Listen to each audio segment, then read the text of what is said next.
Chairman. Senator Hagel, I want to thank you for being here, and I want to begin by thanking you for your honorable service to our nation, for your personal sacrifice that you have put into standing and fighting for this country.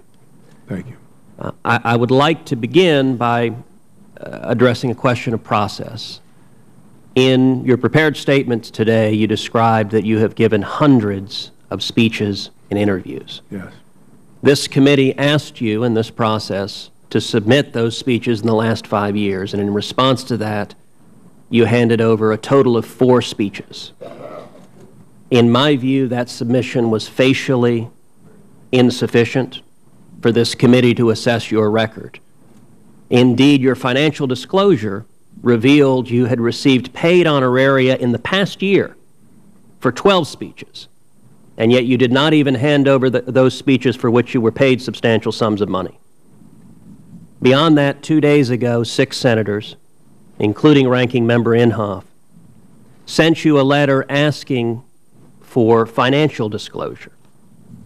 You have not chosen to respond to that letter.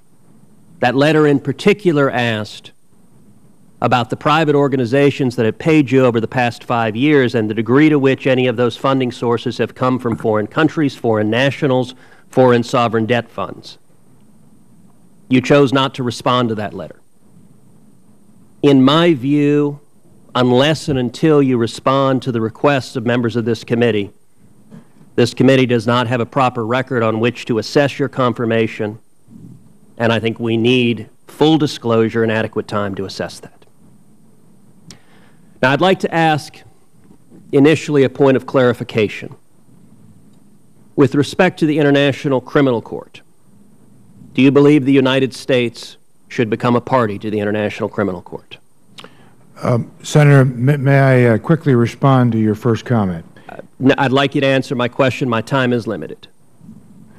That question is one that I am most likely not going to be dealing with as Secretary of Defense. It's a simple question. Do you think we should be a member of the International Criminal Court? Yes or no? I'm asking for your judgment on whether the United States should be a party. I support where the United States is today. So we are not a party today. You think we should not be a party. Is that a correct statement of your position? Yeah. Okay, thank you. I'd like to draw your attention to an interview you did in 2009 with Al Jazeera. And with the Chairman's indulgence, if we can play an excerpt of that interview.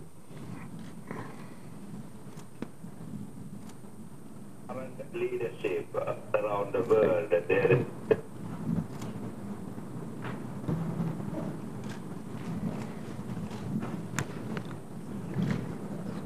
This is Mali from London. Go ahead with your question. Hello, sir. Good evening. It's a very good proposition. But first of all, I believe, very strongly, I believe, the current leadership around the world, there is a moral failure going on. Unless they have a moral capacity to talk and do what they talk.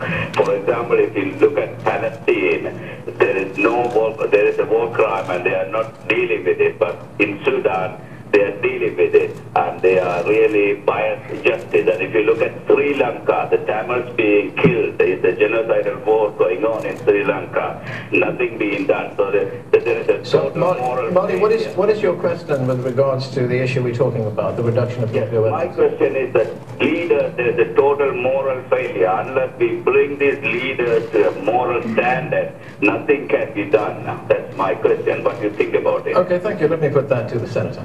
Well, I think you're exactly right, and I said in my opening statement that that leadership is critical because we know in life nothing is ever accomplished without leadership. Now, in that excerpt, Senator Hagel, the caller suggests that the nation of Israel has committed war crimes. And your response to that was not to dispute that characterization, but indeed to describe what he said as, quote, well, I think that's exactly right. I'd like to ask you, do you think the nation of Israel has committed war crimes? No, I do not, Senator. I'd want to look at the full context of the interview, but to answer your question, no. I mean, the context of that question, we played the entirety of it, and I wanted to give you that context so you can hear the question and you can hear your response. I would suggest that a suggestion that Israel has committed war crimes is particularly offensive, given that the Jewish people suffered under the most horrific war crimes in the Holocaust. And I would also suggest that for the Secretary of Defense or a prospective Secretary of Defense not to take issue with that claim is highly troubling. I'd also point out, in 2006, your characterization of the nation of Israel's action, and that was in a speech on the floor of the Senate. You referred to Israel's military campaign against the terrorist group Hezbollah as a, quote, sickening slaughter. Now, I would suggest the characterizations. Do you think it's right that Israel was committing a, quote, sickening slaughter, as you said on the floor of the Senate? Well, I think, again, I would want to read all of it, what I said. First, I've said many, many times, Senator, every nation has a right to defend itself. And do you think a sickening slaughter would constitute a war crime? No. Depends on, they were attacked, depends on many factors. If Israel was defending itself, there was slaughter going on both sides. Does one typically characterize defending yourself against terrorism as a sickening slaughter? No, but again, Senator, I'd want to look at everything because... Okay, well, let's look at another excerpt from the same interview, if we can play the second excerpt. We've got an email from Wendy Day. She writes to us from Georgia here in the United States, and she writes, can the rest of the world be persuaded to give up their arsenal when the image of the United States is that of the world's bully? Don't we indeed need to change the perception and the reality before asking folks to lay down their arms, nuclear or otherwise? Mm-hmm. Well, her observation is a good one, and it's relevant. Yes, to her question. Senator Hagel, do you think it's appropriate for the chief civilian leader of the U.S. military forces to agree with the statement that both the perception, quote, and the reality is that the United States is, quote, the world's bully? I didn't hear her say that, by the way, the United States. And I think my comment was it's a relevant and good observation. I don't think I said that I agree with it.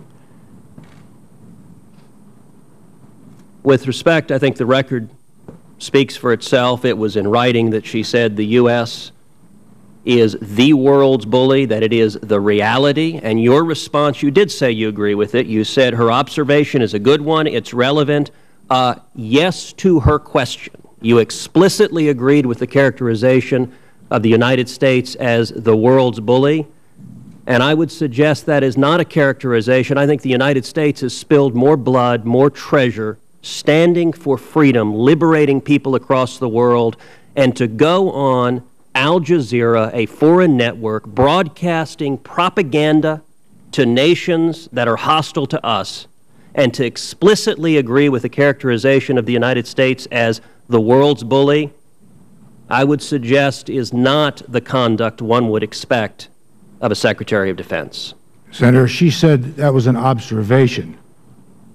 I will point out that her quote was the perception and the reality.